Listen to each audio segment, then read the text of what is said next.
আপনি যেমন ডক্টর জনাব মিজানুর রহমান আজহারীকে আপনি যেমন কাফির বলেছেন। দেখুন, এটা ঠিক আছে। কেন ঠিক আছে? সেটা হচ্ছে তাদের বক্তব্যগুলো এত মারাত্মক এবং বক্তব্যগুলো যখন আল্লাহ তার হাবিব মুহাম্মদ সাল্লাল্লাহু আলাইহি সাল্লামের সম্মানের খেলাফ যায়, তখন কিন্তু আমাদেরকে কঠোর ভাষায় তাদেরকে প্রতিহত করতে হয়। যেমন আপনি যে তরুণ বক্তার কথা বললেন, তরুণ বক্তা, সে লোকটা কি বলেছে? সে আল্লাহর হাবিব নূর নবীজি মুহাম্মদ মুস্তাফা সাল্লাল্লাহু আলাইহি সাল্লামের আরশচুম্বী সম্মানের খেলাফ, আল্লাহ তাআলার সম্মানের খেলাফ বক্তব্য দিয়েছে। হালা শব্দ ব্যবহার করছে। এটা কি হয়? সে বলেছে আম্মা জান খাদিজা ভার্জিন ছিলেন না। আমার মাকে যদি কেউ বলে ভার্জিন ছিল না, আমি মেনে নিব। সে বলেছে যে এরপর না, কিন্তু স্যার আপনার কাছে কি মনে হয় না উনি তাকে আসলে অসম্মান করার জন্য একটা ফ্যাক্ট সামনে আনছেন? না না না, এটা আপনাদের মৌলিক বিশ্বাসের মধ্যে একটা বড় ঘাপলা। আমার সাথে আপনার কথা বলার যে শব্দচয়ন, সেটা কখনো আল্লাহ তার হাবিব সাল্লাল্লাহু আলাইহি ওয়াসাল্লামের শানে ওই শব্দচয়ন ব্যবহার হতে পারে না। ইসলামী আইন শাস্ত্র স্পষ্ট এসেছে যে, দেখুন আমি আপনাকে একটা হাদিস শোনাচ্ছি, একটা হাদিসে কুদসি। আল্লাহ তাআলা তার হাবিব, আপনি একটু আপনার জন্য উপকার হবে, জনগণের জন্য উপকার হবে, একটা দলিলই যথেষ্ট। খন্দক যুদ্ধে আল্লাহর হাবিব সাল্লাল্লাহু আলাইহি ওয়াসাল্লামের আসর নামাজ কাজা হয়েছিল, আর উহুদ যুদ্ধে আল্লাহর হাবিব সাল্লাল্লাহু আলাইহি ওয়াসাল্লামের দাঁত শহীদ হয়েছিল। উহুদ যুদ্ধে আল্লাহ হাবিব সাল্লাল্লাহু আলাইহি ওয়াসাল্লামের দাঁত শহীদ হওয়ার পর আল্লাহ হাবিব সাল্লাল্লাহু আলাইহি ওয়াসাল্লাম কাফিরদেরকে বদদুয়া করেন নাই, কিন্তু খন্দক যুদ্ধে নামাজটা ছুটে যাওয়াতে এত কষ্ট পেয়েছেন আল্লাহর হাবিব, তিনি বদদুয়া করেছেন, আল্লাহুম্মা ইমলা বুতুনাহুম ওয়া কুবুরহুম নারা, আল্লাহ কাফিরদের কবরগুলো আর সিনাগুলো জাহান্নামের আগুন দিয়ে ভরপুর করে দাও, তাদের কারণে আসর নামাজটা পড়তে পারলাম না। মাগরিবের পর আল্লাহর হাবিব সাল্লাল্লাহু আলাইহি ওয়াসাল্লাম আসর কাজা করে মাগরিব পড়েছেন। আল্লাহ তখন হাদিসে কুদসি নাজিল করেছেন, মুহাম্মদ সাল্লাল্লাহু আলাইহি ওয়াসাল্লাম, আপনি উহুদে আপনার দাঁত শহীদ হয়েছে, আপনি মাফ করে দিয়েছেন, কিন্তু খন্দকে নামাজ চলে গেছে, আমার হকটা মাফ করলেন না। আল্লাহ সেদিন নিয়ম করে দিলেন, আল্লাহ বললেন যে আপনার উম্মতের মধ্যে কোনো ব্যক্তি যদি সারা জীবনও নামাজ না পড়ে, সে কাফের হবে না, গুনাহগার হবে, পানিশমেন্ট পাবে, কিন্তু ওমান তাআনা শাআরাতাম মিন শাআরাতিকা ইয়াকফুর, কিন্তু আপনি মুহাম্মদ সাল্লাল্লাহু আলাইহি ওয়াসাল্লামের একটি চুল মোবারক নিয়ে যদি কেউ মন্তব্য করে, সে কাফের হয়ে যাবে। তার মানে হচ্ছে আমার আপনার ক্ষেত্রে যে শব্দচয়ন চলে, সেটা আল্লাহ তার হাবিব সাল্লাল্লাহু আলাইহি ওয়াসাল্লামের আরশচুম্বী শানে চলে না। এখন ইচ্ছাই হোক অনিচ্ছাই হোক, ওই রকম শব্দ ব্যবহার যে করবে, ইসলামী আইন শাস্ত্র মতে সে কাফের বলে ঘোষিত হবে। সেই একইভাবে আপনি মাওলানা রাজ্জাক বিন ইউসুফকেও আপনি বলছেন যে তার কিছু শব্দচয়ন নিয়ে আপনার আপত্তি ছিল, সেটা একইভাবে সেটা বলছেন সে মাওলানা রাজ্জাক বিন ইউসুফ সম্পর্কেও। এবং তিনি দেখেন একটা কথা বলি, আব্দুর রাজ্জাক সাহেবকে গালি দেওয়াতে আপনি যত কষ্ট পেয়েছেন, সে তত কষ্ট পায়নি, কারণ সে তার ভুলটা বুঝতে পেরেছে। আমি যে কোনো গালি শুনলেই কষ্ট পাই, যে কোনো গালি শুনলেই কষ্ট পাই।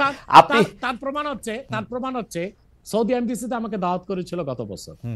আমি কিন্তু আব্দুর রাজ্জাক সাহেবের ছেলেকে চিনতাম না, কিন্তু দৌড়িয়ে এসে আব্দুর রাজ্জাক সাহেবের ছেলে আমাকে আলিঙ্গন করেছে এবং বলেছে আমি আব্দুর রাজ্জাক সাহেবের ছেলে। তার মানে আমরা যদি কারো ভুল ধরি, কাউকে গালি দিই, কুফর ফতোয়া দিই, সেটা ব্যক্তি আক্রোশ থেকে না, এটা তারাও জানে, এবং আমরা চাই তারা তওবা করুক, সংশোধনে আসুক। এখন যে স্কলার গুলোকে আমি কাফের বলেছি, গালি দিয়েছি, আপনার কষ্ট লাগলো, তারা আল্লাহর কাছে ক্ষমা চাইতে তাদের বাধাটা কোথায়?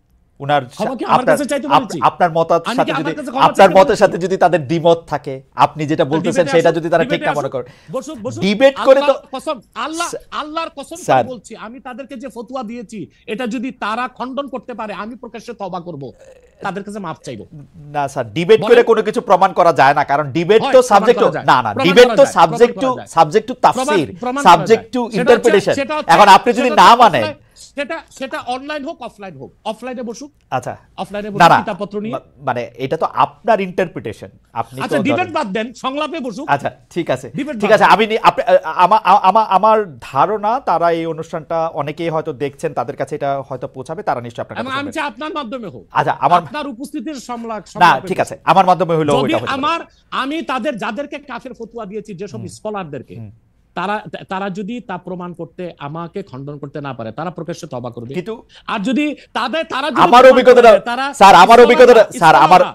অভিজ্ঞতা শেষ করি, আর যদি তারা প্রমাণ করে দেখায় যে না, যে স্কলারদেরকে আমি কাফের ফতোয়া দিয়েছি, আমি তা পুরোপুরি ঠিক বলি নাই, আমি তওবা করব, আমি তাদের হাত ধরে মাপ চাইব। স্যার, আমি আমার অভিজ্ঞতাটা বলি। আমি বাংলাদেশে সাংবাদিকতা করি আজকে 27 বছর। এর মধ্যে থেকে আমি বিভিন্ন রাজনৈতিক নেতৃবৃন্দের ইন্টারভিউ করছি, তাদের দুজনের সাথে বসছি, কিন্তু তারা কখনোই কোনো ডিবেটে বা সংলাপে তাদের অবস্থানের কোনো রকম ত্রুটি কখনো তারা দেখতে পায় নাই এখন পর্যন্ত।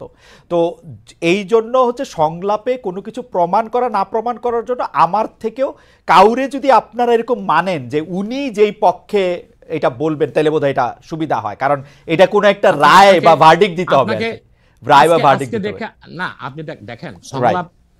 সংলাপে কোনো ডিবেট না, ডিবেট হচ্ছে মুবাহাসা। Okay. সেখানে ঝগড়া হতে পারে, তর্ক বাড়তে পারে, কিন্তু সংলাপটা হচ্ছে আন্তরিক পরিবেশে দলিল প্রমাণ নিয়ে উপস্থাপন করা। এটা তো হতেই পারে, এটা আপনি করতে পারেন, এটা অফলাইনে অনলাইনে অন্যরা করতে পারে, এবং তারা সবাই বাংলাদেশে এখন আছে। Okay. যদি ইসলামিক ফাউন্ডেশনে তারা বর্তমান যে খালেদ সাহেব আছে, উনি তো একজন ধার্মিক Right. মানুষ, তার উপস্থিতিতে করেন আরো সুন্দর হয়। Okay. কিন্তু আমরা যাদেরকে, যে স্কলারদেরকে কুফর ফতোয়া দিয়েছি, সেক্ষেত্রে আমরা অনর এবং অবিচল। এবং আপনি Okay. যে স্কলারের কথা বলেছেন, সে আমাকে কথা বলতে চেয়েছে, আমি তার সাথে কথা বলিনি, এবং সে হয়তোবা আসতেও চেয়েছে, আমি অ্যালাউ করিনি। আমার শর্ত একটাই, যে আমি যে ফতোয়া দিয়েছি তা আমি প্রমাণ দিব। Okay. তারা তাদের স্কলার নিয়ে বসুক, যদি প্রমাণ দেয়, আমি দিতে পারি, তাহলে ক্ষমা তো আমার কাছে চাইবে না, আল্লাহর কাছে ক্ষমা চাইতেও কি ভাই লজ্জা আছে? না, তা নাই। ঠিক আছে, আমরা আমাদের আমি একটু আপনাকে একটা ঘটনা বলি, স্যার 1 মিনিট স্যার 1 মিনিট এক সেকেন্ড।